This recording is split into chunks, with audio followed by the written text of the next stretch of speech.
Vamos a continuar entonces. Recuerden que estamos estudiando la bolilla 12, el tema 28. Ya habíamos visto el manejo renal del sodio. Vamos a ver ahora, habíamos llegado entonces hasta acá. Lo último que vimos entonces el manejo renal del sodio, con la regulación de las hormonas, que ya habíamos nombrado. Vamos a ver ahora el manejo renal del potasio. Manejo renal del potasio, ya lo hemos visto entonces anteriormente cuando dimos todo reabsorción y secreción. Pero, en resumen, si tenemos que hablar del control de potasio en la nefrona, recuerden que en el túbulo contorneado proximal se va a producir la reabsorción del 65% de potasio por vía paracelular, es decir, por arrastre del disolvente, que ahora lo vamos a repasar. En el asa descendente delgada, recuerden que es impermeable a los solutos, así que no se va a reabsorber ni secretar potasio. En el asa ascendente delgada de Henle, recuerden que solamente se secretaba urea, así que no va a haber ningún porcentaje ni de reabsorción ni de secreción de potasio. En el asa ascendente gruesa de Henle, recuerden que se va a reabsorber el 20% de potasio, ya sea por el cotransportador sodio-potasio 2-cloro y también por vía paracelular, gracias a la retrodifusión del potasio, o sea, gracias al PTP, al potencial transepitelial tubular positivo. En la primera mitad del túbulo contorneado distal, recuerden que solo se reabsorbía cloruro de sodio, así que nada de potasio. En la segunda mitad del túbulo contorneado distal y colector cortical es en donde se puede reabsorber potasio en las células intercaladas si es que tenemos una dieta pobre en potasio. O sea, si nosotros consumimos poco potasio, se va a reabsorber potasio en el túbulo en la segunda mitad del distal y el colector cortical, entre un 3 a un 9%. En cambio, si la dieta es rica en potasio, o sea, si consumimos mucho potasio, lo más conveniente es que para mantener la homeostasis, secretemos potasio a través de las células principales de estos túbulos, en donde se va a secretar entre un 10 a un 50% de potasio. ¿No? Recuerden que la reabsorción en las células intercaladas va a ser por medio de la bomba de potasio protón ATPasa, o sea, al mismo tiempo que se reabsorbe potasio, se secreta protón. Y la secreción por las células principales, recuerden que es por un canal de potasio. Finalmente, en el túbulo colector medular se va a secretar entre un 5 a un 30% de potasio, también por un canal de potasio. ¿No? Esto le pueden contar al profe, o si no, directamente lo podemos repasar con los túbulos. Recuerden que es lo mismo que habíamos dibujado con todos los solutos, solamente que ahora estoy hablando de potasio. Fíjense en cuanto a la expresión, antes de repasar los túbulos. Recuerden que si nuestra dieta es pobre en potasio, o sea, si comemos poco potasio, vamos a tratar de no eliminar tanto por orina. Fíjense que se va a excretar solamente el 1%. En cambio, si la dieta es rica en potasio, fíjense que se va a excretar por orina gran cantidad, porque si aumenta el ingreso de potasio, también tiene que aumentar la pérdida de potasio por la orina. Fíjense que se puede excretar hasta entre un 15 a un 80% de potasio, o podría ser hasta un 110% si es que nuestro consumo de potasio es excesivo. Entonces, fíjense como les decía, en el túbulo contorneado proximal, recuerden que el agua, al reabsorberse por vía paracelular, arrastra, lleva potasio y otros iones, como el sodio, ya dijimos, calcio, el magnesio, el cloro, junto con ella, ¿no? Así que esto era el 65% por vía paracelular. Recuerden que en el asa ascendente gruesa de Henle, fíjense que vamos a reabsorber potasio por el cotransportador sodio-potasio 2-cloro. Y recuerden, de ese potasio que está ingresando a la célula tubular, el 90% recuerden que se va a reabsorber a través de un canal de potasio, o sea, transporte pasivo. El 10%, en cambio, va a producir, o sea, va a hacer retrodifusión nuevamente hacia la luz del asa ascendente gruesa. Al retrodifundir hacia la luz, recuerden que va a ser que el exterior de la membrana apical adquiera carga positiva de más 8 milivoltios. Recuerden que a esto le llamábamos potencial transepitelial tubular positivo o transepitelial luminal positivo. Esa carga positiva del exterior de la membrana, recuerden que repele a otros iones positivos como el sodio, potasio, calcio y magnesio. Fíjense que acá, lo mismo que pasó con el sodio en este asa, también va a pasar con el potasio. Así que también se puede reabsorber gracias a la retrodifusión del potasio, o sea, este PTP, por vía paracelular. Recuerden, en la segunda mitad del túbulo contorneado distal, colector cortical y colector medular, en algunas células entonces se va a producir, si estamos en segunda mitad del distal y colector cortical, se va a secretar potasio en la célula principal. Así que fíjense, el potasio ingresa a las células tubulares, a las células principales, por una bomba de sodio-potasio ATPasa, que era la misma que me permitía reabsorber sodio, y se secreta hacia la luz por un canal de potasio, o sea, transporte pasivo, difusión simple. En todas las células tubulares del túbulo colector medular, recuerden que también pasa eso. Y después, en las células intercaladas, si es necesario, se va a reabsorber potasio.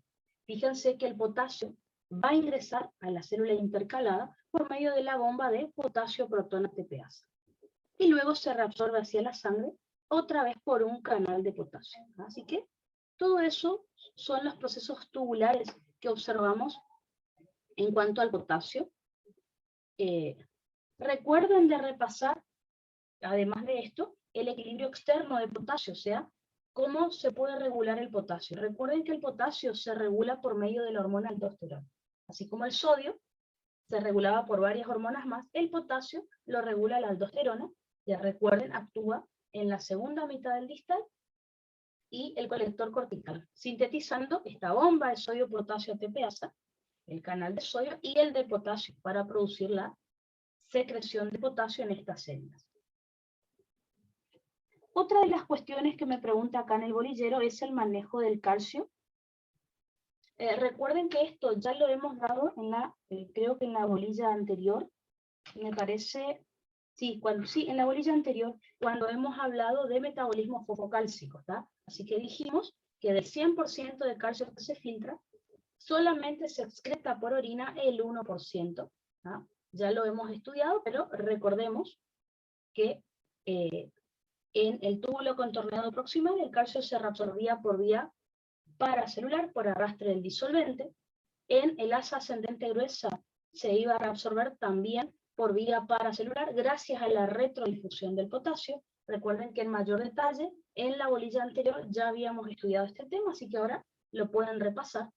Y después en el túbulo contorneado distal y colector, al igual que en intestino, si es que lo recuerdan, ingresaba, se reabsorbía calcio por un canal de calcio llamado TRPV5 o 6 y pasaba hacia la sangre a través del intercambiador 3-sodio-calcio o de la bomba de calcio.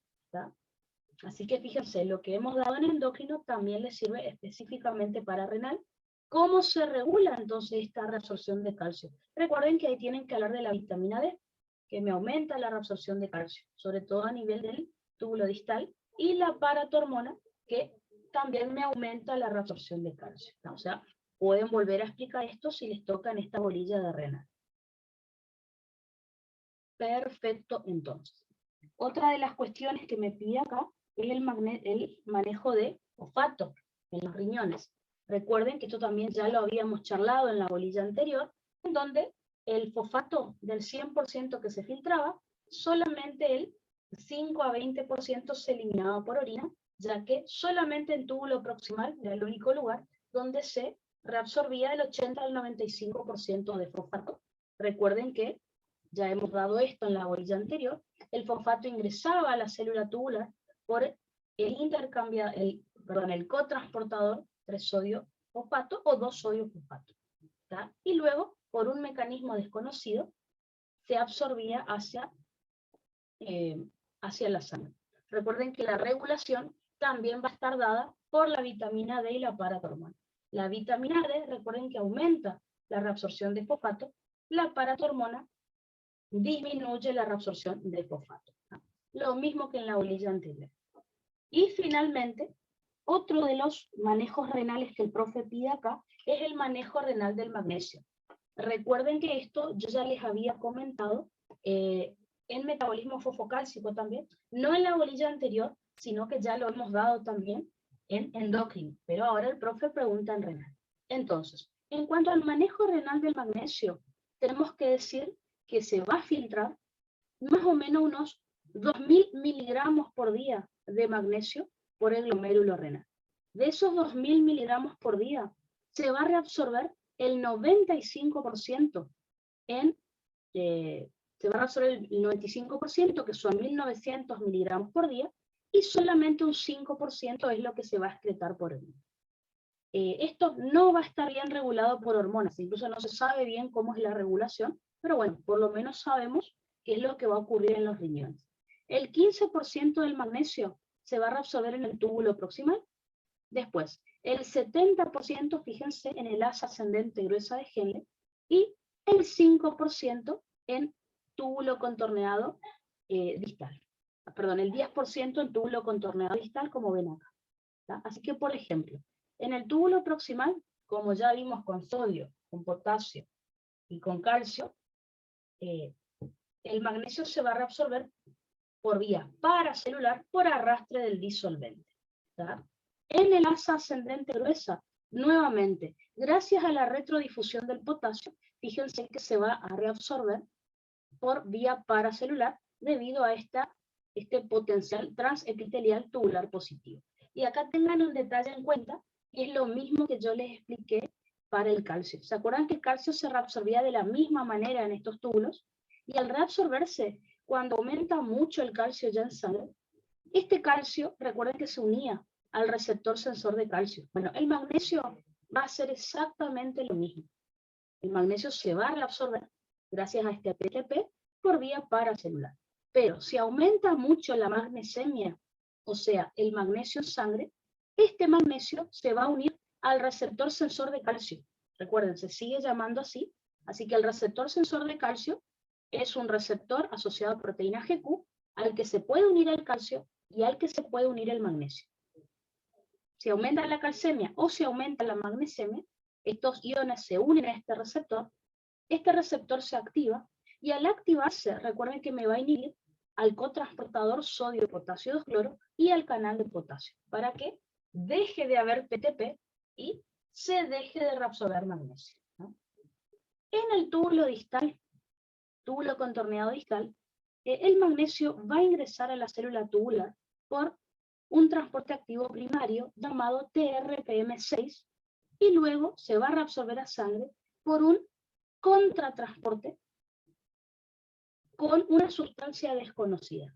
Si ustedes se fijan lo que vimos de esto en intestinos, van a ver que en el intestino delgado hace contratransporte con sodio para poder reabsorberse hacia la sangre. Podría llegar a ser sodio esta sustancia desconocida que hace contratransporte con magnesio, ¿no? Así que con eso, fíjense, no hay hormona acá de la cual hablar porque no se sabe bien cuál es la regulación del magnesio, excepto esto del receptor sensor de calcio, ¿tá? Así que con eso, fíjense que ya hablamos de todos los manejos de los iones a nivel renal. Otro de los temas que pide acá en este tema 28 son los mecanismos de concentración y dilución de la orina. Recuerden que lo primero de lo cual podrían empezar a hablar de acá para el profe es sobre la diferencia entre la orina diluida y la orina concentrada. En el caso de la orina diluida, recuerden que la orina diluida entonces va a ser aquella que tiene mucho volumen, pero que tiene una baja osmolaridad, ¿tá? Recuerden que para obtener este tipo de orina tiene que ocurrir en ausencia de la hormona antidiurética, ¿tá? Justamente la hormona antidiurética es la que va a impedir que se reabsorba agua, ¿tá? Y por eso el paciente orina mucho. Y si calculan ustedes el clearance de agua libre, les va a dar un número positivo, que justamente indicaba que la orina era diluida. En el caso de la orina concentrada, recuerden que ocurre todo lo opuesto, ¿tá? Va a ser una orina que tenga poca cantidad de agua y mucha cantidad de soluto, es decir, mucha osmolaridad. Así que por eso el paciente va a orinar poco y el clearance de agua libre, recuerden que me va a dar negativo. Entonces, ¿cuáles van a ser los mecanismos para concentrar o diluir la orina? Recuerden que los mecanismos, si queremos diluir la orina, acuérdense que de todo el plasma que se va a filtrar, que va a tener la misma osmolaridad que el plasma, acuérdense que en el túbulo contorneado proximal, como se reabsorbe 65% de agua y 65% de sodio, es decir, la misma cantidad de ambos, la osmolaridad se va a mantener igual. Es decir, el líquido tubular va a permanecer isosmótico, porque reabsorbí misma cantidad de agua que de sodio. En el asa descendente delgada de Henle, recuerden que es permeable solo al agua, pero no a los solutos. Como se reabsorbe solo agua, en un 20%, acuérdense que el soluto que queda se va a concentrar y el líquido se va a volver hiperosmótico, va a empezar a aumentar su osmolaridad. En el asa ascendente gruesa de Henle, recuerden que va a ocurrir lo opuesto. El asa ascendente gruesa es solo permeable a los solutos, pero no el agua. Entonces, si yo saco soluto del túbulo, va a empezar a disminuir la cantidad de soluto que queda en el túbulo. O sea, el líquido se va a empezar a diluir, va a empezar a disminuir su osmolaridad, y fíjense que se va a volver hipoosmótico. En túbulo contorneado distal y colector cortical, solo se va a reabsorber sodio. ¿Por qué? Porque si yo quiero obtener una orina diluida, no va a estar actuando la antidiurética en este punto. Entonces, recuerden, si no actúa la antidiurética sobre los receptores D2 acá en los riñones, no se va a reabsorber agua. Por lo tanto, solo se reabsorbe el 5% de sodio, así que continúa bajando la osmolaridad del líquido tubular. Sigue siendo hiposmótico.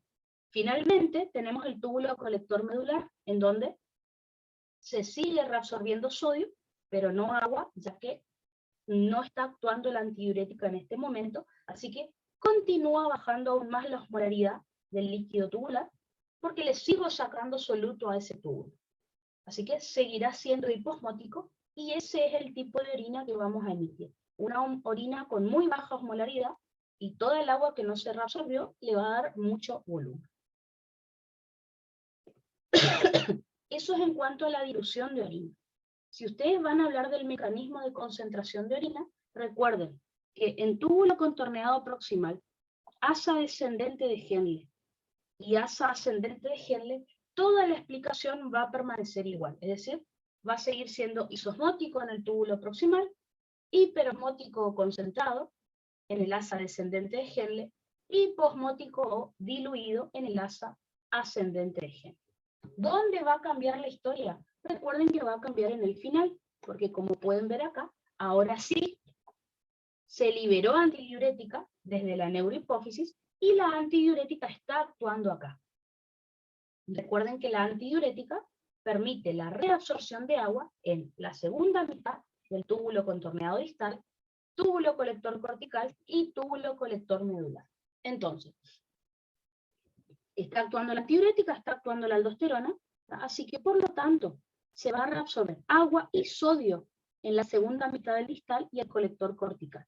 Pero fíjense que se va a reabsorber más agua que sodio.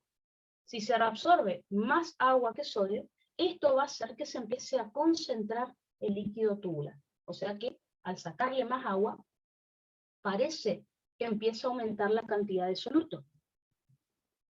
Por lo tanto, como pueden ver, el líquido va a empezar a aumentar su osmolaridad en el túbulo y se va a volver hiperosmótico. A diferencia de lo que dijimos cuando hablamos de dilución de orina, que se volvía hiposmótico. En el túbulo colector medular va a pasar lo mismo. Al estar actuando la antidiurética, se reabsorbe agua, ya se reabsorbía sodio, ustedes ya saben, pero acá va a ser más agua que sodio. Por lo tanto, va a continuar concentrándose el líquido tubular y va a seguir con una osmolaridad alta, es decir, va a ser hiperosmótico. Y esa es la orina entonces que vamos a producir. Una orina concentrada que tiene alta osmolaridad y poco volumen, porque se reabsorbió mucha cantidad de agua en los túbulos finales que tenían los riñones. Así que eso es en cuanto a mecanismo de concentración y dilución de orina. Y lo último que me pide acá en este tema es el mecanismo de contracorriente renal, Recuerden que el mecanismo multiplicador por contracorriente era producido por dos estructuras. El asa de Henle, que producía el efecto único, o sea, enviaba solutos hacia el intersticio de la médula para aumentar su osmolaridad. Y por otro lado, los vasos rectos, que se encargan de mantener elevada la osmolaridad del intersticio medular. ¿Está? Así que eso es lo que vamos a observar en este punto. Recuerden que el asa de Henle realiza el efecto único, que acuérdense que se produce pocas veces en la vida de una persona, y los vasos rectos se encargan de mantener elevada esa osmolaridad del intersticio. ¿Está? Entonces, repasando lo que habíamos estudiado en cuanto al efecto único, un cachito, ahí está. Repasando entonces lo que habíamos visto del efecto único, recuerden, imagínense que este es el riñón de un niño que recién nació, que todavía no tiene la capacidad de concentrar la orina.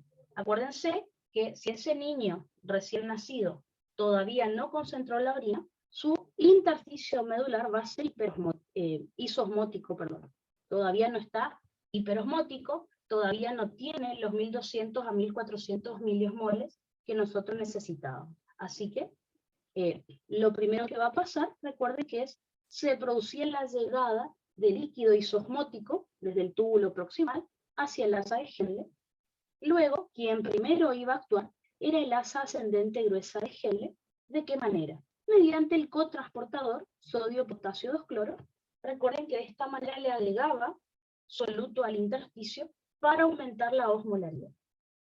Al aumentar la osmolaridad del intersticio, recuerden que eso generaba presión osmótica o arrastraba agua desde el asa descendente delgada, como vemos acá en el paso 3. Así que, como paso 3, fíjense cómo se reabsorbe agua hacia el intersticio hasta que se iguala la osmolaridad del asa descendente con la del intersticio. Acuérdense que de todas maneras, este número que vemos acá no se iba a diluir. ¿Por qué? Porque el agua, recuerden que se reabsorbe hacia los vasos rectos, que son justamente los que mantienen elevada la osmolaridad del intersticio. Estos pasos que les estoy contando, recuerden que el efecto único tenía la capacidad de alcanzarme la mitad de la osmolaridad total que tenía que haber en el intersticio. O sea, de los 1200 a 1400 miliosmoles litros, recuerden que este efecto único solo podía producirme hasta 600 a 700. La otra mitad la iba a producir el ciclo de la urea, la recirculación de urea. Entonces, como pueden ver acá, no llegué todavía a 600 a 700 miliosmoles.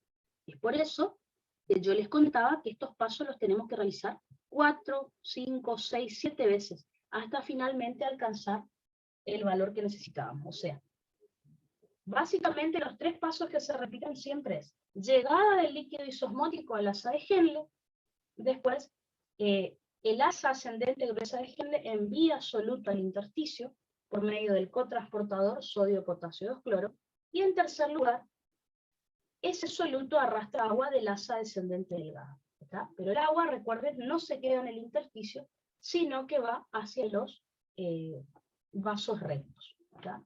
El resultado final, si suman con lo de la recirculación de urea, recuerden que es justamente cuanto más profundo estamos en la médula, mayor osmolaridad, entonces va a tener nuestro intersticio tubular. Recuerden, ¿por qué necesitamos que el intersticio sea hiperosmótico? Para que cuando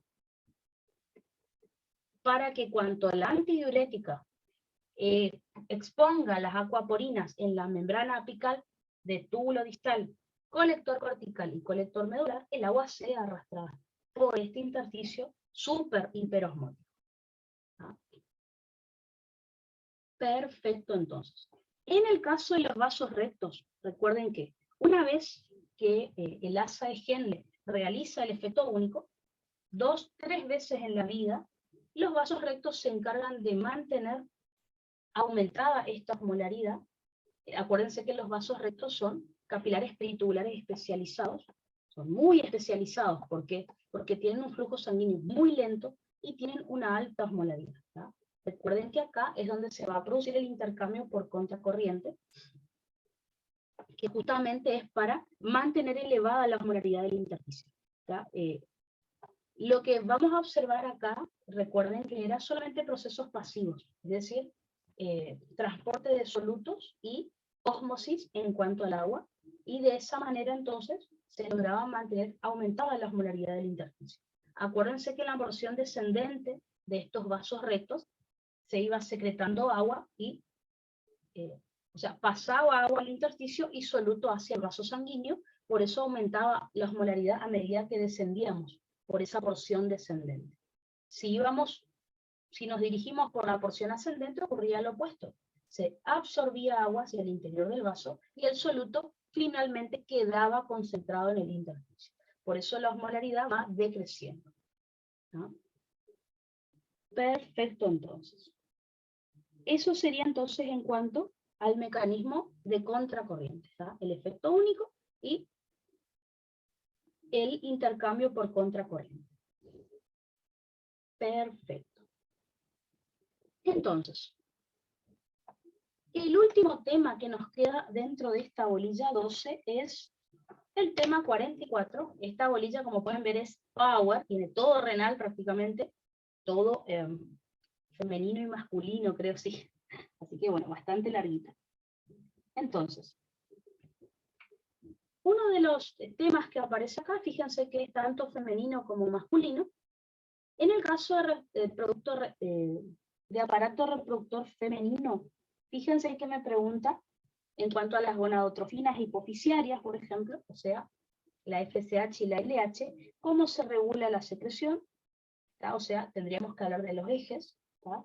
Después me pregunta el ciclo sexual, el mecanismo de la ovulación, estrógeno y progesterona, y lo mismo para masculino, ¿tá? Acuérdense que las funciones del aparato reproductor femenino es, bueno, preparar al organismo para la gestación, y ahí entran todos los procesos que les nombré recién. Luego el embarazo, el parto y la lactancia. Acá no pregunta parto y lactancia igual, pero todo lo demás sí. Entonces, recuerden que en el aparato reproductor femenino, en cuanto al eje hipotálamo, hipófisis, ovarios, teníamos que tener en cuenta que el hipotálamo liberaba la gonadoliberina, o sea, la GnRH, la cual estimulaba la adenopófisis. La adenopófisis entonces liberaba las dos gonadotrofinas, que eran la FSH y la LH. La LH estimulaba las células de la teca interna, que al ser estimuladas, recuerden que liberaban andrógenos. O sea, no se sintetiza estrógeno porque me falta la última enzima, que era una aromatasa. Así que los andrógenos salen de las células de la teca interna, recuerden, a partir del folículo secundario, se dirigen a las células de la granulosa y ellas sintetizaban los estrógenos, ¿no?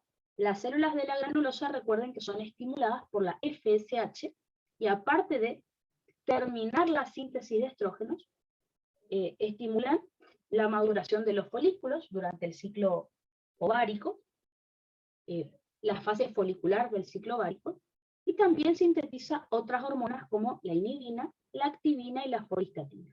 Recuerden que los estrógenos, en este caso, durante la primera fase del ciclo ovárico, es decir, en la fase folicular o estrogénica, los estrógenos al principio están en baja concentración en sangre, así que ahí realizan feedback negativo a hipófisis y a hipotálamo. En el caso por el lado de las células de la granulosa, la inhibina, recuerden que inhibe, hace feedback negativo a la de la hipófisis. La activina hace lo opuesto a la inhibina, o sea, estimula a las células de la adenopófisis para que secreten FSH, y recuerden que la folistatina tenía un efecto sinérgico con la inhibina, es decir, se unía a la activina justamente para inhibirla, así la inhibina puede actuar sin problema, ¿tá? Esto, recuerden que yo les conté que ocurría la mayor parte del mes de la mujer, excepto unas horas antes del día 14, que es el día de la ovulación, donde ahí recuerden que ocurrió un feedback positivo. Acuérdense que durante la fase folicular estrogénica, al principio los estrógenos están en baja concentración, pero en los últimos días, antes de la ovulación, empiezan a aumentar mucho su secreción, empiezan a aumentar mucho en sangre. Así que estos estrógenos, recuerden que hay altas concentraciones en sangre, realizan un feedback positivo largo a hipotálamo. Es decir, el hipotálamo, al ser estimulado, acuérdense que libera GnRH, mucha cantidad, y esto hace que se libere un gran pico de LH, que es el que desencadena la ovulación. Acuérdense que este pico de LH es el que genera el switch para que las células de la teca interna y de la granulosa dejen de sintetizar estrógenos y comiencen a sintetizar progesterona. ¿Tá? La progesterona, recuerden que me produce la ovulación, y ahí pasamos a la fase lútea o progestacional del ciclo ovario. ¿Tá? Así que esto es la regulación que les pide acá de su secreción. Y bueno, las funciones en ambos sexos. Les estoy mostrando las funciones en femenino ahora para no ser tan complicado. Ahora en masculino les muestro qué es lo que hacen la FSH y la LH en masculino. Recuerden que las gonadotrofinas, su mecanismo de acción, ya les mostré recién, era asociado a proteína GS, y acuérdense que tienen en la mujer ritmo circa horario, o sea, cada 60-90 minutos van a tener picos de secreción, pero también la LH, recuerden que tenía un ritmo circa mensual, es decir, el pico de LH que les comenté recién, ¿tá? Cada una vez al mes, unas horas antes de la ovulación, el día 14 del ciclo ovario. ¿Tá? La inhibina, dijimos justamente que inhibía la adenohipófisis. La activina, dijimos que la estimula. Por las dudas, estudien la estructura. Recuerden, tanto la gonadotrofina como la inhibina y la activina son dímeros. ¿Tá? La folistatina es la única que no es un dímero, sino es un monómero. Perfecto, entonces. Otra de las cuestiones que me pide acá en el bolillero, y si no les toma el profe el final con bolillero, igual les va a tomar ciclo, porque es un tema importante. Dice, ciclo sexual en la mujer. Pide el ciclo ovárico, el uterino, el cervical, el vaginal y el vesicuretral. O sea, ustedes le tienen que explicar el ciclo ovárico y el endometrial, y ahí ya se habla un poquito de qué es lo que pasa con la vagina. ¿Tá? Así que básicamente sería eso. Entonces, recuerden ustedes que el ciclo ovárico nosotros lo vamos a dividir, perdón, al ciclo menstrual o ciclo sexual mensual femenino, nosotros lo vamos a dividir en ovárico y endometrial. El ciclo ovárico, recuerden que las hormonas que se va a secretar en sus dos fases son las que van a producir las modificaciones en el endometrio del útero. En cuanto al ciclo ovárico, recuerden que tiene dos fases: la fase folicular estrogénica, que dura 14 días en un ciclo de 28, pero que no es constante. Recuerden que va a depender de cuánto tiempo dura el ciclo de la mujer. Y la fase lúteo-progestacional, que dura 14 días en un ciclo de 28 días y que siempre es fija. Recuerden que el cuerpo lúteo vivía 12 días, después 2 días más hasta que cae las concentraciones de progesterona, y ahí sí se producía la menstruación, ¿no es cierto? Y en el ciclo endometrial teníamos la fase proliferativa, la secretora y la menstruación. Acuérdense que la fase menstrual coincide, el primer día de la fase menstrual coincide con el primer día de la fase folicular o estrogénica. Ahora que ya lo conocen, es más fácil repasar. Antes de ver las fases del ciclo ovárico, fíjense que acá en el bolillero también les pide la gametogénesis. En el caso de la mujer, es la ovogénesis, ¿no es cierto? Recuerden que a diferencia del hombre, en la mujer, la ovogénesis dura toda la vida. ¿Tá? Incluso si no hay fecundación, nunca llega a completarse. Yo siempre, acuérdense que cuando dimos el tema les escribí todo para que ustedes puedan repasar. Pero en este esquemita, recuerden que está resumido lo que charlamos anteriormente. Es decir, como les dije, la ovogénesis dura toda la vida y a veces no se completa. Comienza en el embrión, donde la célula germinal progenitora, recuerden que ingresaba a este ovario, a este esbozo, digamos, del ovario, y se diferencia a ovogonia. En el mismo embrión, la ovogonia, por un proceso de mitosis y diferenciación, se convierte en ovocito 1, y en el embrión, recuerden que el ovocito 1 comienza la meiosis, la primera división meiótica, la cual queda detenida en la profase. y así va a permanecer durante toda la niñez, durante el nacimiento de la niñez, hasta que se produzca la pubertad, o sea, hasta que el encéfalo de esta mujer, de esta niña, esté lo suficientemente maduro como para comenzar el eje hipotálamo, hipófisis oval. Cuando comienza entonces la pubertad, recuerden que en el ciclo ovárico se va a producir la maduración de los folículos, que van a tener ovocito 1 en su interior. Este ovocito 1 recién va a completar su primera división meiótica unas horas antes de la ovulación, debido al pico de LH y a la progesterona, que se empieza a sintetizar gracias a ese pico de LH. Recuerden que ahí el ovocito 1 completa su primera división meiótica y se diferencia a ovocito 2. Y unas horas después se produce la ovulación, o sea, el folículo terciario o de Graf, recuerden que se liberaba del ovario con un ovocito 2. Finalmente, el ovocito 2 va a poder realizar su segunda división meiótica solo si hay fecundación. Si no, nunca llegamos a tener óvulos realmente. A diferencia de lo que pasa en la espermatogénesis, el hombre sí puede sintetizar espermatozoides completos sin necesidad de el aparato reproductor femenino. Así que eso sería entonces en cuanto a la gametogénesis. Recuerden entonces que durante casi toda la fase folicular estrogénica del ciclo ovárico vamos a tener ovocito 1, como ya les decía.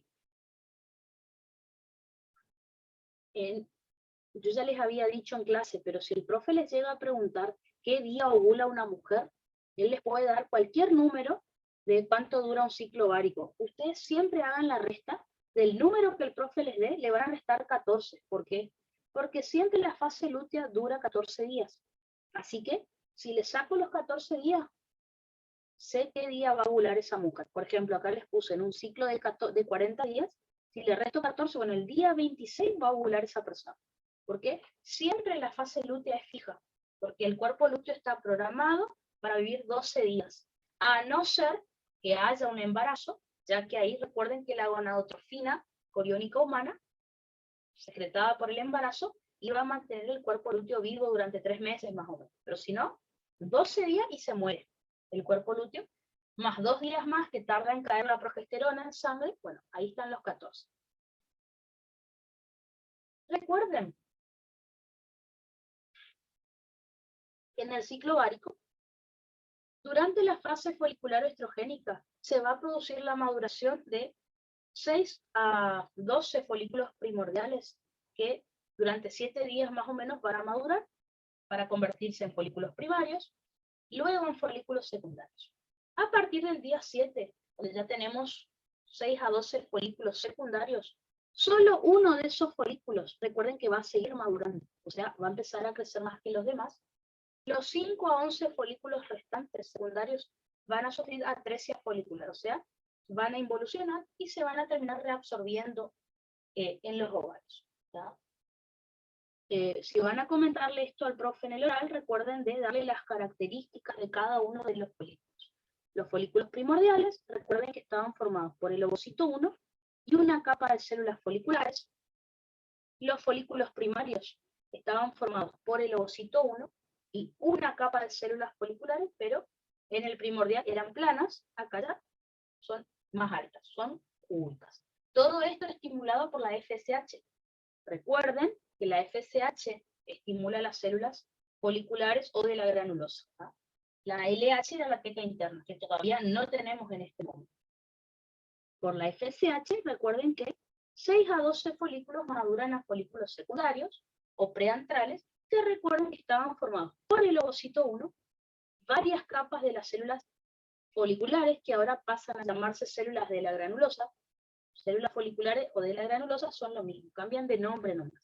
Aparece ya la teca interna y la teca externa. Como ya aparece la teca interna, recuerden que acá, a partir de este momento, comienza la síntesis de estrógenos. Porque ya tengo a las células de la teca interna que hacen casi todos los pasos, pero les falta una enzima. Las células de la granulosa completan el proceso al tener esa enzima que era la aromatasa.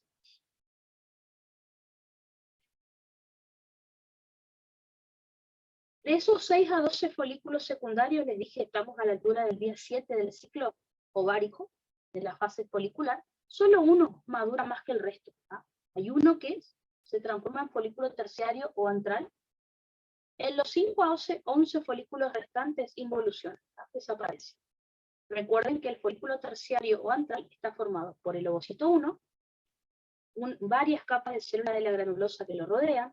Vamos a tener otras capas de célula de la granulosa en contacto con la teca interna, y el cúmulo oóforo. Recuerden que me comunican estos dos grupos de células de la granulosa.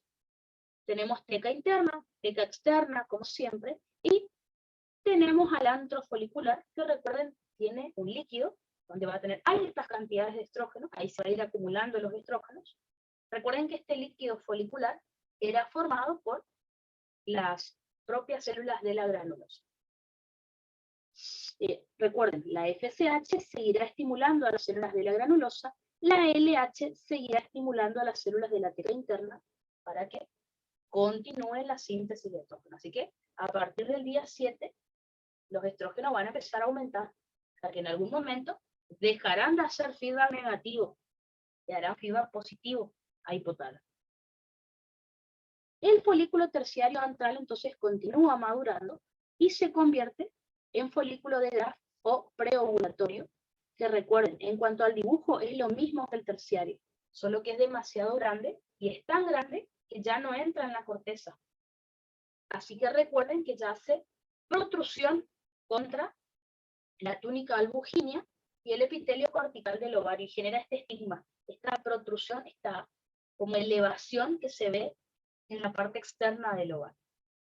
En este momento estamos más o menos en el día 13, o unas horas antes del día 14. Desde el día 7 hasta el día 13 de esta fase, se estuvo sintetizando cada vez más estrógeno, cada vez más estrógeno. Ahora, la concentración de estrógenos es tan alta que me va a producir este feedback positivo que yo les comentaba. Es decir, se estimula mucho al hipotálamo para que libere GNRH, y las grandes cantidades de GNRH hacen que se libere gran cantidad de LH. Recuerden que a eso se le llama pico de LH. El pico de LH, recuerden, que va a hacer que las células de la teca interna y de la granulosa dejen de sintetizar estrógeno y comiencen a sintetizar progesterona. La progesterona, acuérdense que en los ovarios van a estimular la síntesis de una enzima, que es la colagenasa, y de prostaglandina. La colagenasa, recuerden que va a degradar el colágeno del estigma, así que la zona, esa protrusión que está haciendo el folículo de Graf, se va a empezar a adelgazar. Por otro lado, recuerden que las prostaglandinas son vasodilatadoras y también aumentan la permeabilidad vascular, lo cual ya saben por cardio que genera edema. Siempre que aumente la permeabilidad de un vaso va a salir líquido, va a generar edema. Así que imagínense, tengo un estigma adelgazado, ¿tá? Tengo una parte del ovario finita, y encima hay líquido que empieza a generar presión ahí. Se va a terminar rompiendo el estigma y se va a liberar entonces el óvulo. Recuerden que acá, se va a liberar el ovocito 2. Recuerden que la progesterona, aparte de la síntesis de colagenasa y de prostaglandina, también hace que el ovocito 1 complete su primera división meiótica y pase a ovocito 2. Se va a liberar entonces fuera del ovario hacia el tercio distal de las trompas de Falopio, hacia las filias. Se va a liberar el ovocito 2 más unas capas de la célula de la granulosa. Recuerden, todo el folículo de Graf no se libera del ovario, solo una parte, ovocito 2 y una parte de las células de la granulosa. Si tuviéramos que, sería esto, así, pero con ovocito 2. El resto, como pueden ver, queda en el ovario. Recuerden que estas células se van a convertir en células luteínicas y formarán el cuerpo lúteo, las que queden en el ovario.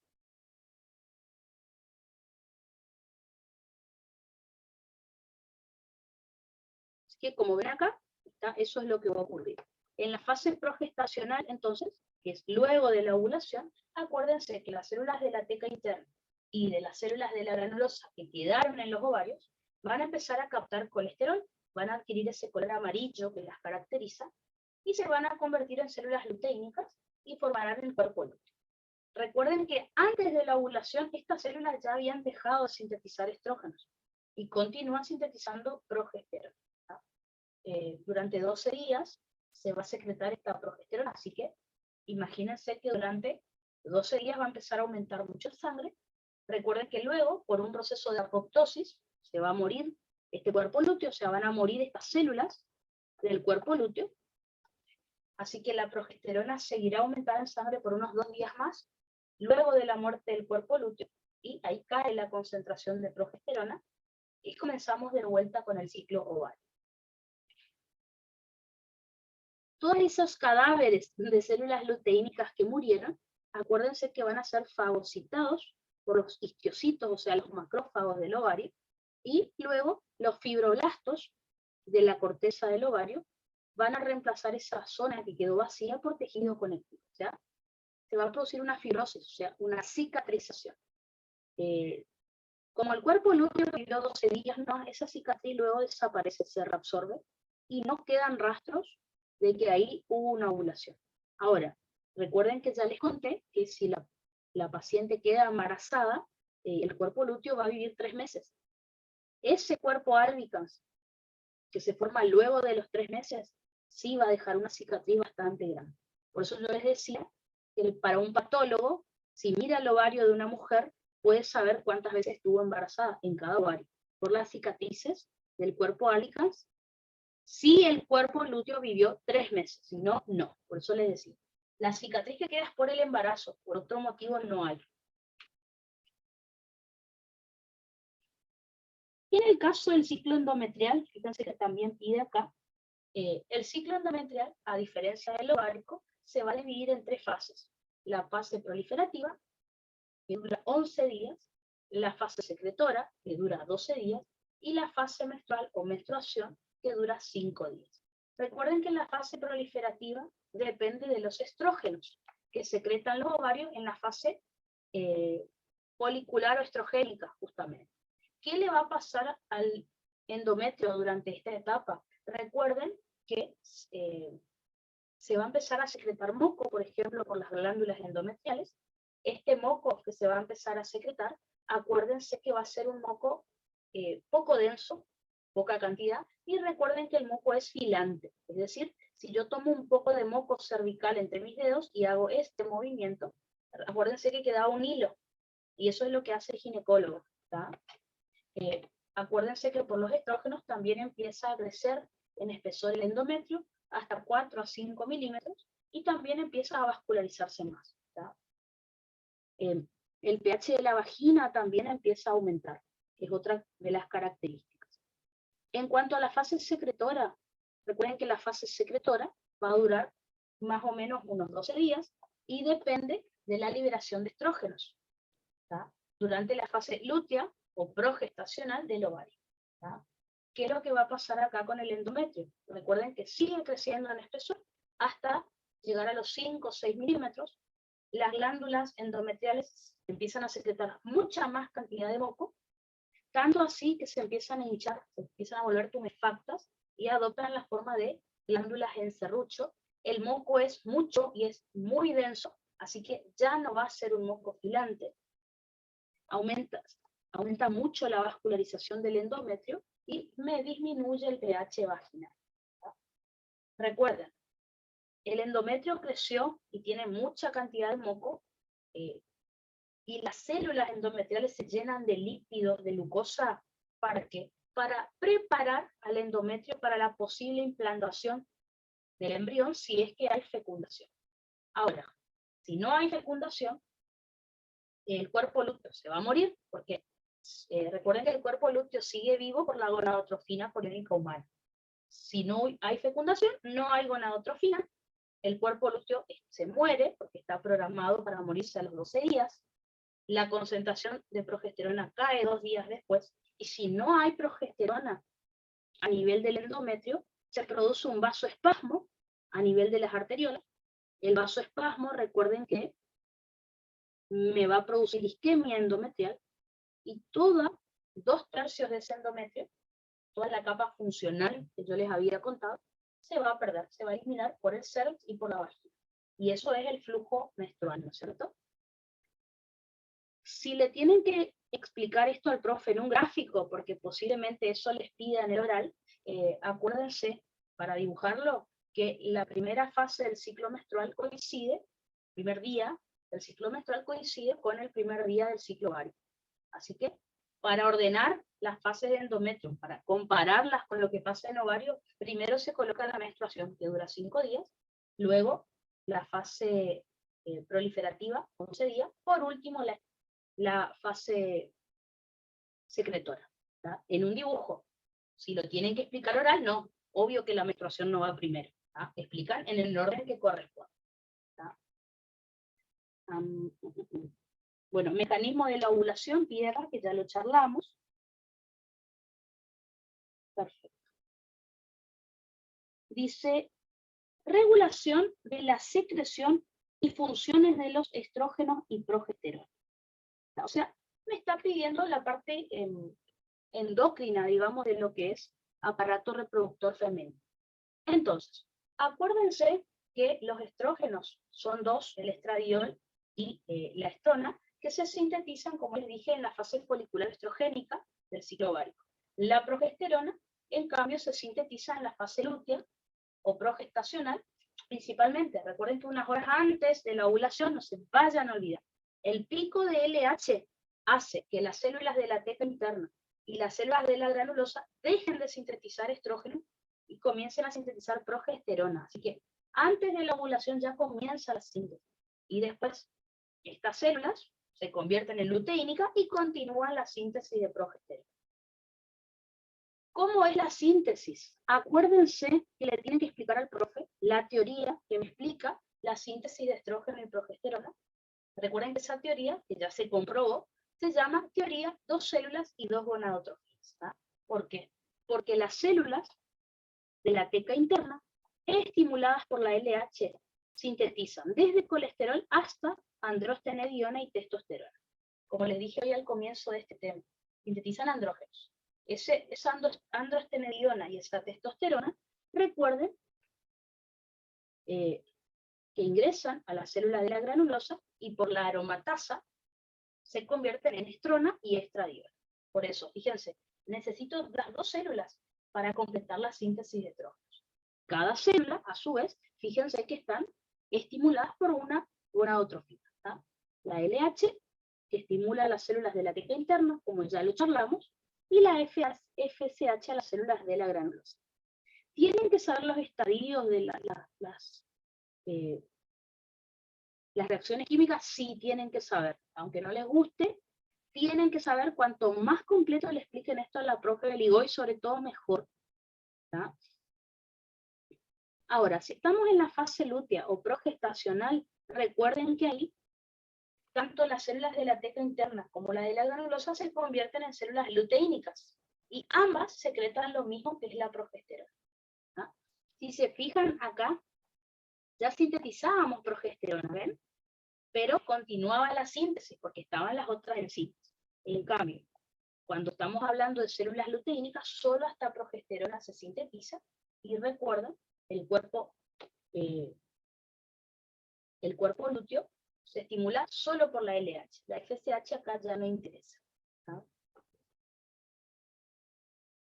Recuerden, tanto los estrógenos, o sea, estradiol y estrona, como la progesterona son hormonas esteroides, así que ni bien se sintetiza, como son liposolubles, acuérdense que se van a liberar a sangre, en donde el 96% va a estar unido a proteínas transportadoras, como la albúmina y la SHBG, ¿no? O GLAE, como ustedes le quieran llamar. Y el 4% libre en plasma. Como toda hormona esteroide, recuerden que actúan sobre receptores intracelulares citoplasmáticos. ¿No?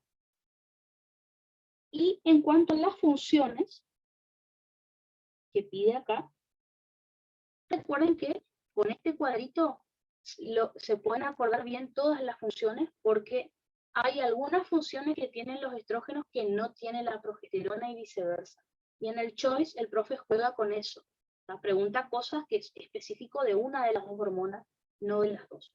Recuerden que en cuanto a los efectos en todo el cuerpo, Los estrógenos redistribuyen la grasa corporal, por eso las mujeres tenemos más grasa abdominal que los hombres, por ejemplo, porque tenemos más estrógenos.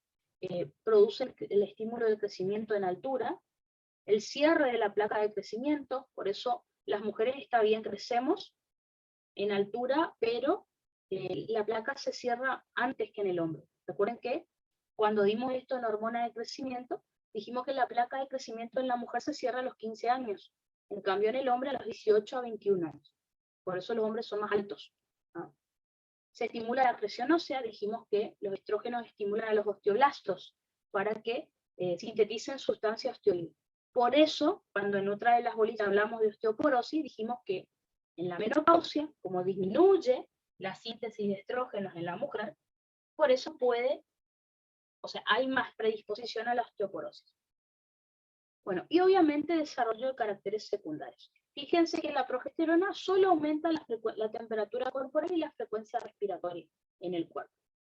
En cuanto a órganos reproductores, acuérdense que sobre todo en el endometrio, los estrógenos producen la fase proliferativa, es decir, aumenta el espesor del endometrio, dijimos, unos 4 a 5 milímetros, aumenta el flujo sanguíneo uterino, se secreta moco filante o poco denso, aumenta el pH vaginal, tiene efectos tróficos en el útero y la vagina, o sea, estimula el crecimiento y el tono del útero y de la vagina sobre todo. Por eso cuando estudiamos menopausia, recuerden que se producía atrofia de la vagina, por ejemplo, un poco, ¿ah? Luego de la menopausia. En el caso, recuerden, de la progesterona, acuérdense que producía la fase secretora del endometrio que estudiamos recién, es decir, aumento de la secreción de moco, que va a ser un moco muy denso. Recuerden que también sigue aumentando el espesor del endometrio hasta los 5 a 6 milímetros, disminuye el pH vaginal, se inhibe la síntesis de estrógenos. Recuerden que en las mamas, esto lo vimos cuando estudiamos prolactina también, así que si miran lo van a encontrar. En las mamas se estimula el crecimiento mamario durante la pubertad a cargo de los estrógenos, la pigmentación de las areolas, y esto sí es lo que vimos cuando estudiamos prolactina, desarrollo de los conductos excretores de los alvéolos. En cambio, la progesterona estimula el desarrollo de los alvéolos. ¿Vieron cuando hablamos de asilo y conducto? En páncreas, por ejemplo, bueno, acá también tenemos alvéolo y conducto, ¿ah? En cuanto a efectos vasculares y metabólicos, los estrógenos, recuerden que aumentan la síntesis de la enzima ENOS, la sintetasa de óxido nítrico, así que aumenta óxido nítrico, que tiene un efecto vasodilatador, aumenta el colesterol bueno y el fibrinógeno, ¿ah? Por eso, una mujer que tiene muchos estrógenos o toma muchos anticonceptivos, por ejemplo, tiene riesgo de tener coágulos, ¿no? Ese es el tema con los estrógenos. La progesterona, recuerden que me aumenta la LDL y me genera insulino de resistencia. Y bueno, tenemos otras funciones menos importantes, pero recuerden, con este cuadrito, dependiendo en qué fase del ciclo ovárico estemos, fíjense que podemos saber exactamente qué está ocurriendo en esa mujer, ¿no? Si miran las preguntas de reproductor que les pasé, aparece una de las preguntas, yo ya les había comentado, a una mujer que tiene menopausia se la somete a una terapia con estrógenos. ¿Cuál de estos síntomas no va a tener esa mujer? En una de las opciones apareció aumento de la temperatura corporal. La temperatura corporal está a cargo de la progesterona, no de los estrógenos, ¿no? Esa era, creo que, una pregunta que les pasé. Después, pregunta acerca de la amenorrea. Recuerden que de todas maneras nosotros hemos visto también otros términos. Fíjense que la amenorrea es ausencia de la menstruación por más de 3 meses, les había dicho yo, por más de 90 días.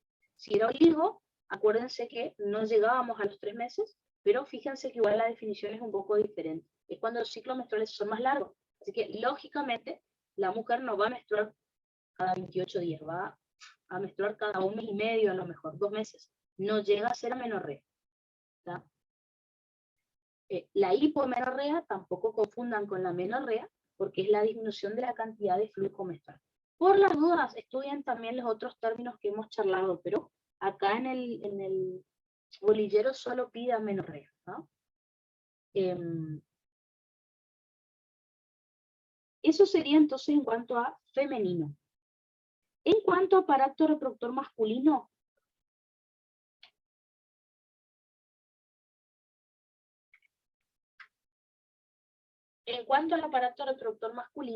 recuerden que el aparato reproductor masculino se va a dedicar a sintetizar espermatozoides, al acto sexual masculino y obviamente secreción de hormonas endócrinas. Recuerden que en el caso del hombre el eje solo tiene feedback negativo, es decir, el hipotálamo secreta nuevamente la GnRH o gonadoliberina. Recuerden que esta gonadoliberina estimula a las células gonadotrofas de la adenohipófisis y, como siempre, se secreta FSH y LH, que ya saben que tiene un ritmo circahorario. Se secretan cada 60 a 90 minutos. La FSH, acuérdense que estimula a las células de Sertoli para que se produzca la espermatogénesis. Y también la secreción de hormonas, que ya las conocemos. Inhibina, activina y colistatina, que tienen las mismas funciones que vimos en femenino, las mismas. En cuanto a la LH estimula a las células de Leydig de los testículos para que sintetice testosterona. En cuanto a los feedback que vamos a ver acá, fíjense que la testosterona hace feedback negativo a hipófisis y a hipotálamo. Y en cuanto a la parte de las células de Sertoli, la inhibina es la que hace feedback negativo, la activina es la que hace positivo, o sea, estimula a las células gonadotrofas, y la folistatina, recuerden que tiene un efecto sinérgico con la inhibina, porque se une a la activina y la inhibe. Así la inhibina puede actuar sin problemas. Feedback positivo acá no hay en el aparato reproductor masculino.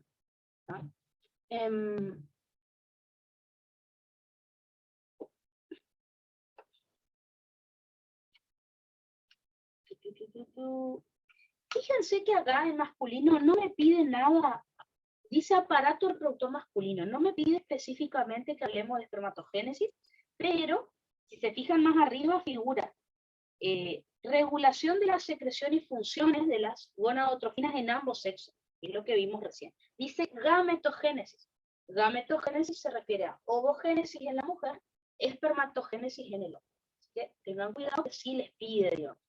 Recuerden que a diferencia del aparato reproductor femenino, en donde la ovogénesis me dura toda la vida, la espermatogénesis, solo una primera etapa ocurre en el embrión. Después, hasta que comienza la pubertad, no ocurre casi nada de espermatogénesis. Recuerden entonces que en el embrión ingresan células germinales progenitoras a este testículo recién formado o a este esbozo de testículo, y por un proceso de diferenciación se convierte en espermatogones. Y listo, eso es lo único que ocurre en el embrión. De ahí tenemos que esperar más o menos unos 12 años, ¿no?, hasta que comience la pubertad este niño, y ahí sí, la mayor parte de la espermatogénesis ocurre en 74 días y se completa el proceso, cosa que no vimos en la mujer. En la mujer, si no había fecundación, no lográbamos tener óvulo. Acá logramos tener espermatozoides, todo. Recuerden entonces que la espermatogonia, cuando comienza la pubertad, por un proceso de mitosis y diferenciación se convierte en espermatocito 1, y el espermatocito 1, luego de 25 días, por un proceso de primera división meiótica, se convierte en espermatocito 2, recuerden que esto dura 9 días, el espermatocito 2, por un proceso de meiosis nuevamente, segunda meiosis, se convierte en espermátide, esto tarda 19 días en ocurrir, y finalmente, por un proceso de diferenciación que tarda 21 días, la espermátide se termina convirtiendo en espermatozoide. A medida que esto va pasando, recuerden que estas células se van acercando desde la membrana vasolateral a la membrana apical de el epitelio seminífero.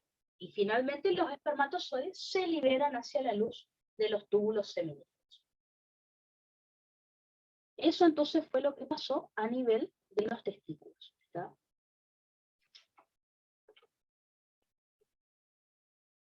Otro de los temas que pide acá es acerca de próstata y vesículas seminales. Recuerden entonces que las vesículas seminales se van a encargar de la secreción de líquido seminal, que, si recuerdan, representa el 60% del semen o esperma. Yo les había pedido que no confundan semen con líquido seminal. Acuérdense que el semen está formado por 3 tipos de secreciones. Las secreciones de los conductos deferentes, el líquido seminal que viene de la vesícula seminal y el líquido prostático. 10% de líquido que viene de la ampolla del conducto deferente con espermatozoides, 60% del líquido que viene de las vesículas seminales, 30% de líquido prostático. Estas tres secreciones no se van a unir hasta que no ocurra el acto sexual, que era en una de sus fases, que era la emisión, ¿verdad? Hasta ahí no se va a formar el semen. Recuerden que el líquido seminal que se secreta en las vesículas seminales tiene un color transparente, un aspecto mucoide y un pH ácido, que recuerden que el semen no tiene un pH ácido, tiene un pH alcalino. Pero bueno, eso tiene que ver con la próstata. Y los componentes que tiene, acuérdense, son la fructosa, para la nutrición de los espermatozoides. Recuerden que la fructosa y el ácido láctico me nutren a los espermatozoides. Los espermatozoides nunca se nutren con glucosa, eso es lo particular, digamos. Tenemos fibrinógeno, que coagula el semen. Acuérdense que el fibrinógeno se activa por una proteína de la coagulación, así se llama, que es secretada por la próstata. Así que la proteína de la coagulación transforma el fibrinógeno en fibrina, cuando se libera ese semen en el aparato reproductor femenino. Y luego una fibrinolisina, que también está en la próstata, me degrada la fibrina y ahí se liberan los espermatozoides. Pero todo eso, recuerden que ocurre en el aparato reproductor femenino, no acá adentro todavía. Acuérdense que el líquido seminal también tiene prostaglandinas, que actúan junto con la oxitocina durante el acto sexual femenino. La oxitocina me contrae el útero, ya sabemos, durante el orgasmo femenino. Las prostaglandinas hacen que el útero se contraiga, pero en forma reversa. O sea, la oxitocina provoca contracción. Las prostaglandinas hacen que sea del cuello hacia el cuerpo y no al revés, para que los espermatozoides puedan ir en ese sentido. En cuanto a la próstata,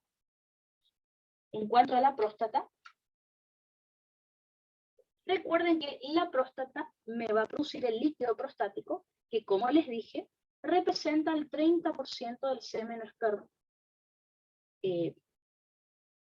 Recuerden, el líquido seminal le da el aspecto mucoide que tiene el semen o esperma. La próstata le da el color que tiene el semen o esperma, que es blanquecino. La próstata también le da el aspecto lechoso que tiene también el semen y el pH alcalino. ¿Verdad? Los componentes que tiene el líquido prostático, acuérdense que es fosfato y citrato de calcio, que le dan el color alcalino, y el pH alcalino que tiene, finalmente va a tener el semen. Como les dije, la proteína de la coagulación, que me transforma el fibrinógeno en fibrina, ese fibrinógeno que les nombré que estaba en el líquido seminal. Y la profibrinolicisina es la que después produce la licuefacción del semen. O sea, me rompe la fibrina y me libera los espermatozoides. Acá la verdad que no pide que hablen de embarazo ni nada, pero bueno, no sabemos si les pueden preguntar fuera de lo que es bolillero. Bueno, y como les hablé hace un rato, recuerden que el semen o esperma está formado, como les dije, 10% de líquido y espermatozoide de los conductos, 60% de líquido seminal y 30% de líquido prostático. Fíjense que tiene un pH alcalino, como el líquido prostático, color blanquecino y aspecto lechoso, como el líquido prostático, aspecto mucoide, como el líquido seminal. Se eyaculan más o menos 2 a 6 mililitros, y la licuefacción, recuerden que ocurre en 30 minutos a 1 hora. ¿No? En cuanto al acto sexual masculino, recuerden que para que se estimule este acto sexual, los estímulos pueden ser mecánicos o psicológicos. Dentro de los estímulos mecánicos pueden ser táctiles, es decir, si hay tacto sobre, por ejemplo, el glande, que es el que más cantidad de receptores sensitivos tiene, el escroto en segundo lugar, el periné, que es el piso de la pelvis, y el ano. O si no, cuando se distienden mucho los conductos deferentes, las vesículas seminales o la próstata, cuando tiene demasiada secreción, eso también, la distensión, también me va a activar estos mecanorreceptores que están en los genitales internos. Al activarse estos mecanorreceptores, recuerden que se produce una señal sensitiva o aferente que va hasta la médula sacra, y acá yo les había pedido por favor que corrijan cuando estuvimos dando neuro. Fíjense que yo les puse acá hace de Gol y de Burdas.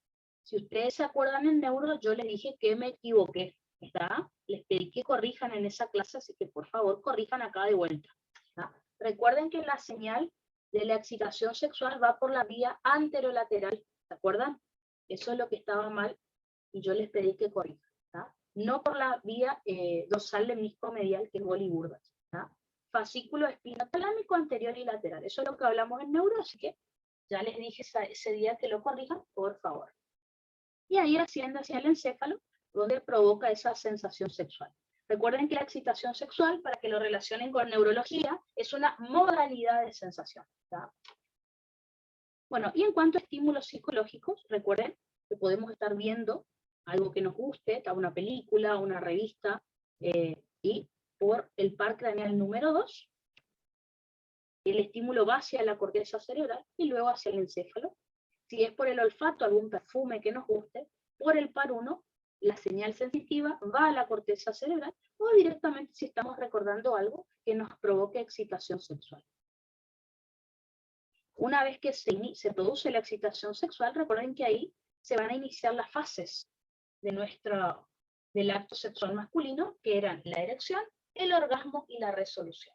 Acuérdense que a su vez el orgasmo está dividido en dos fases, que son la emisión y la eyaculación. Recuerden, en la mujer el acto sexual es exactamente igual. La única diferencia es que el orgasmo femenino no se divide en dos fases, simplemente se llama orgasmo y ya está, ¿no? Orgasmo femenino o clímax. En el orgasmo masculino, perdón, en la erección, recuerden que el parasimpático es el que va a actuar, provocando vasodilatación de las arteriolas del pene, y por eso el pene se llena de sangre y aumenta su longitud y su espesor. Al aumentar su espesor, recuerden que comprime a las venas dorsales del pene que están en las fascias, por eso la sangre que entra no se puede drenar, y esto se mantiene durante varios minutos. Recuerden que si la erección se mantiene durante demasiado tiempo, muchas horas, puede provocar dolor, y habíamos hablado que a esto se le llamaba priapismo, ¿no? En cuanto al orgasmo masculino, recuerden que es producido por el simpático. Por favor, hagan hincapié en eso. El profe, eso es lo que quiere saber. La inervación, o sea, ¿qué es lo que hace el parasimpático y el simpático? Por eso les pregunta acto sexual. Lo habíamos repasado también en neuro, cuando vimos sistema nervioso autónomo. Así que ténganlo en cuenta. El simpático, recuerden que va a provocar primero la emisión, es decir, la contracción del conducto deferente, músculo liso del conducto deferente, músculo liso de las vesículas seminales y músculo liso de la próstata, para que se produzca la secreción y en la uretra prostática se forme el semen. Se juntaron las tres secreciones. Y por último, la eyaculación, que es cuando se empiezan a contraer, se empieza a contraer los músculos, el músculo liso que tenemos en los cuerpos esponjosos del pene, y ahí se empieza de manera peristáltica a transportar el semen para que salga por el glande del pene. Y finalmente la resolución, que es el drenaje de la sangre, la salida de la sangre que estaba en las arteriolas a través de las venas dorsales del pene, y ahí el pene se vuelve nuevamente flácido y recupera su longitud y su diámetro habitual, ¿no? Eso entonces era en cuanto al acto sexual masculino. Como les dije, el profe va a prestar atención a la inervación, cuál es parasimpático y cuál es simpático. Eso es lo que siempre pregunta si les toca este tema, ¿no? Otro tema que pregunta acá es síntesis, secreción y efectos de los andrógenos. Estamos hablando de la testosterona. En el caso entonces de la testosterona, recuerden que es una hormona esteroide como dijimos, sintetizada por las células de Leydig. En el embrión, las células de Leydig van a ser estimuladas por la gonadotrofina coriónica humana, ya que recuerden que un embrión todavía no tiene encéfalo maduro, como para que la LH estimule las células de Leydig. Ahora, en la pubertad y en el adulto sí, la LH del eje hipotálamo, hipófisis, testículos, va a estimular a estas células para que secreten testosterona. Recuerden que la síntesis de testosterona va a ocurrir, como les puse acá, por las células de Leydig. Una vez que se sintetiza testosterona, dijimos que esta testosterona, como es liposoluble, va a salir, puede salir hacia la sangre y unirse, ingresar a tejidos donde haya receptores para testosterona, son los receptores de andrógenos. La otra opción es que en algunos tejidos ingrese y por medio de la enzima 5-alfa reductasa se convierta en dihidrotestosterona, donde ahí así se va a unir al receptor de andrógenos. O si no, lo que podría pasar es que atraviese el espacio intercelular y ingrese a las células de Sertoli, en donde a su vez ahí pueden pasar dos cosas. Puede ser que una parte de la testosterona se una a la proteína ligadora de andrógenos, o ABP, y esto, este complejo ingrese al líquido del túbulo seminífero, donde ahí se mantienen altas las concentraciones de testosterona. O si no, la testosterona por medio de una aromatasa se convierte en estradiol, que es un estrógeno, y el estradiol va y produce su mecanismo de acción en ciertas partes del cuerpo. Así que la testosterona ejerce su función como testosterona, como dihidrotestosterona y como estrógeno, es menor cantidad. ¿Cuál es el secreto acá? Saber diferenciar bien, y en el oral también, qué función cumple cada una de estas tres hormonas. ¿Cuáles son las funciones de la testosterona? ¿Cuáles son las de la dihidro? ¿Y cuáles son las del estradiol? Eso creo que es lo más importante. Acuérdense que al ser liposoluble, todas estas hormonas, bueno, la testosterona en particular, el 98% se une a proteínas transportadoras y solo un 2% en plasma. El mecanismo de acción, como todas las hormonas esteroides, es al unirse a un receptor intracelular citoplasmático. En cuanto a las funciones, recuerden, de cada hormona, como les dije, me diferencian las funciones en embrión, pubertad y adulto de las tres hormonas LOM. Por ejemplo, la testosterona en el embrión, recuerden que hace que evolucionen los conductos de Wolff e involucionen los de Müller. Por eso el feto se diferencia a masculino. La diferenciación sexual cerebral también, y la diferenciación de genitales internos, excepto la próstata, que a eso se dedica la dihidrotestosterona. Todos menos la próstata. En el puber, fíjense que se produce el engrosamiento de las cuerdas vocales, la hipertrofia laringea, por eso ese pacientito empieza a tener voz gruesa, y recuerden que la testosterona es una hormona anabólica, o sea, me aumenta la masa muscular. Y en el adulto, fíjense que estimula la espermatogénesis, hace el feedback negativo, tiene un efecto anabólico, distribuye la grasa corporal también de manera diferente a la mujer, y sintetiza lipoproteínas en el hígado, ¿no? Como otras funciones como menos importantes. En el caso de la dihidrotestosterona, recuerden que en el embrión produce la diferenciación dentro de los genitales internos de la uretra y la próstata, y dentro de los externos, pene y escroto. En el puber aumenta el tamaño y la coloración del pene, aumenta la coloración y el plegamiento escrotal, produce el desarrollo de la próstata, de las vesículas seminales, hace que aparezca el vello corporal, ¿tá? O sea, la barba, el pelo en el pecho, la línea alba, en la espalda, la forma romboidal que tiene el vello púbico. Y en el adulto mantiene todo eso que se produjo en el adolescente, lo mantiene esos caracteres en el adulto. Por último, los estrógenos, recuerden que en el adolescente, en el puber, estimula la acreción ósea y el cierre de la placa de crecimiento. Las mujeres tenemos más estrógenos, por eso tenemos menos probabilidades de tener osteoporosis durante la edad fértil, porque tenemos más estrógenos. Y nuestra placa se cierra antes de tiempo, comparado con el hombre. y provoca la estimulación de la libido de la conducta sexual. ¿Ya?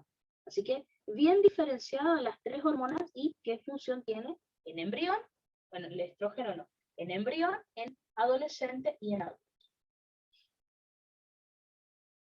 Otro de los temas que figura acá es la anticoncepción. Yo les había dicho que presten especial atención en los anticonceptivos orales. ¿Se acuerdan cuando dimos esta clase? De todas maneras, yo les preparé una clasecita bien completa, ¿ven? Como está acá. Pero si tienen tiempo de estudiar todo esto, mejor. Y si no, el profe siempre pregunta anticonceptivos orales. Recuerden que los anticonceptivos son para evitar la fecundación o la implantación, el embarazo. ¿Ah? Pueden ser naturales, de barrera o químicos y hormonales. ¿Ah? Y por último, definitivos o quirúrgicos, que son 4 tipos. Los naturales, por ejemplo, son la amenorrea durante la lactancia. Eso sí lo tienen que saber porque ya lo dimos en prolactina. ¿Tá? Recuerden que la prolactina inhibe al eje hipotálamo, hipófisis ovárico. Por eso no hay ciclo menstrual y por lo tanto no hay menstruación durante la lactancia.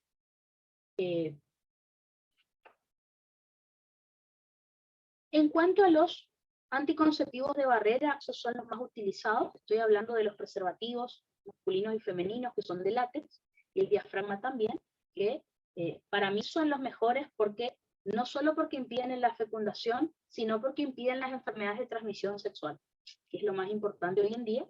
Y también tenemos el DIU, pero recuerden que el DIU solo se puede poner en pacientes que ya hayan tenido hijos, porque el útero está ubicado de manera diferente en una paciente nulípara, o sea que nunca tuvo hijos.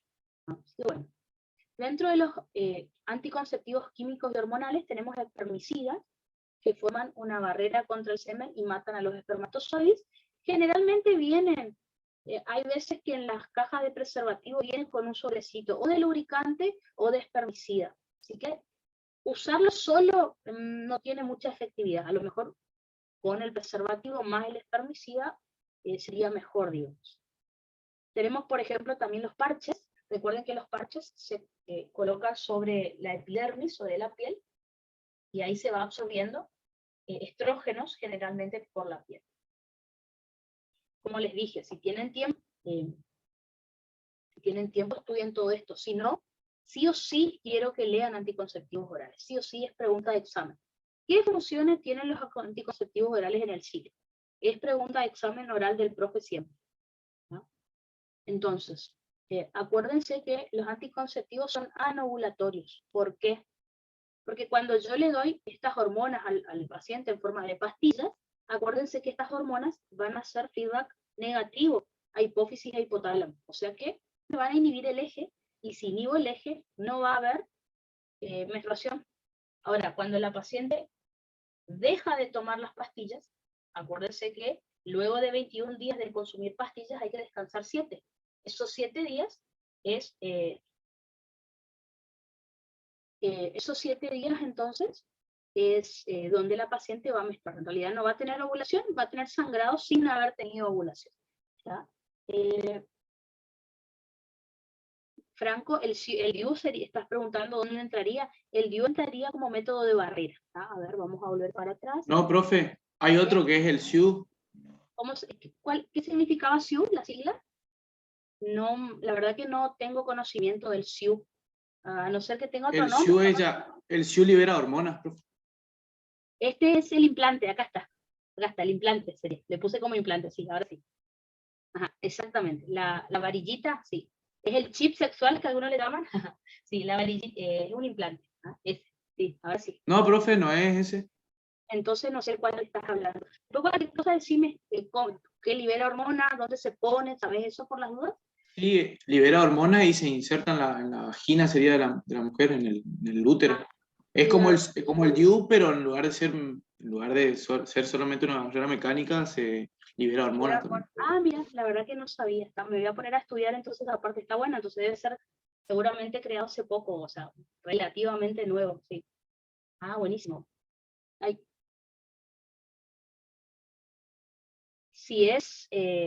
Si me estás diciendo entonces que libera hormonas, no. Si es una cuestión mecánica, la verdad que no sé, por eso no te puedo decir. Si es una cuestión solo mecánica, es de barrera. Si a su vez es de barrera Y libera hormonas sería de barrera y a su vez químico y hormonal. ¿Ya? Sería, si es físico y a su vez libera hormonas, es químico y hormonal, y de barrera a su vez, las dos cosas. ¿Ya? O sea, sería como el DIU, pero a su vez libera hormonas, según lo que me decís. Entonces serían las dos clasificaciones. ¿Ya?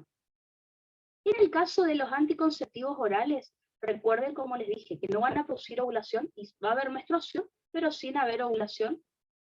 Acuérdense que acá tenemos varios tipos de anticonceptivos, que son los monofásicos, que todas las píldoras tienen la misma cantidad de estrógenos, los multifásicos, que son de dosificación variable, o sea, nosotros no sabemos cuándo lo tomamos, pero algunas pastillas tienen menos estrógenos y las otras tienen más, como que va aumentando, como tratando de imitar lo que va pasando en el cuerpo cuando tenemos el ciclo. Y después, los anticonceptivos a base exclusivamente de progesterona, recuerden que esto se llama minipíldoras, que se utilizan en pacientes que por algún motivo no pueden tomar estrógeno. ¿No? Por ejemplo, en mi caso, ¿se acuerdan que yo había tenido un TEP? O sea, se formó un coágulo en mi cuerpo. Yo no puedo tomar estrógenos, por ejemplo, porque me podría llegar a producir coágulos y otra vez producirme un tromboembolismo pulmonar. ¿No? Como ven acá, TEP, las mujeres que tuvieron TEP no pueden tomar estrógenos, tendrán que tomar progesterona. ¿No? Tenemos los implantes, que son, no sé si se acuerdan, algunos se colocan acá en la cadera, otros se colocan acá en la parte del brazo donde no se ve. De todas maneras se ve en realidad, se ve, sobre todo si la piel es más blanca, digamos, se ve a través de la piel. Pero bueno, acuérdense que estos implantes son varillas flexibles que van a liberar periódicamente hormonas, ¿cierto? Y después, los que más efectividad tienen son los definitivos o quirúrgicos. La ligadura de trompas, ligadura y corte de trompas en el caso de la mujer, y la vasectomía, es decir, la ligadura y corte de los conductos deferentes en el hombre, que algunos hombres tienen miedo de hacerse esta cirugía. Simplemente evitamos, al cortar los conductos deferentes, evitamos que los espermatozoides lleguen a la uretra prostática. El paciente va a seguir produciendo semen porque me queda todavía el líquido seminario y el prostático. Lo único que el semen no va a tener espermatozoides, nada más, no afecta la función sexual, no afecta la liberación de testosterona, nada. La vida sigue igual, solo que sin espermatozoides ese semen. Por eso hoy en día habría que, porque siempre la mujer luego de tener hijos se tiene que ligar las trompas. El hombre también lo podría hacer si no quiere tener más hijos, pero bueno, socialmente todavía como que cuesta entender esto, pero supongo que en unos años ya será más fácil para el hombre que se pueda hacer una vasectomía sin problemas.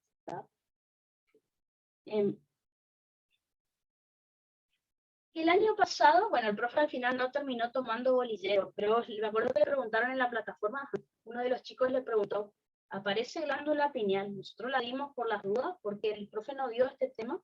Habló de melatonina 2 palabras, pero bueno, recuerden eso. Acá entonces en este tema entra funciones de la glándula pineal, o también llamada de epífisis.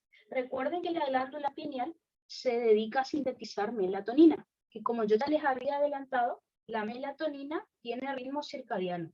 Junto con la prolactina y la hormona de crecimiento, se liberan durante la noche, cuando nosotros dormimos. ¿Tá? Recuerden que la melatonina se libera debido a que la retina capta poca entrada de luz que ingresa a través de la pupila. O sea, durante la noche ingresa menos cantidad de luz a la retina. Esto genera una señal sensitiva por el PAR2, lo cual esa señal llega al núcleo supraquiasmático. Luego de ahí pasa a la médula espinal y estimula al simpático para que libere noradrenalina.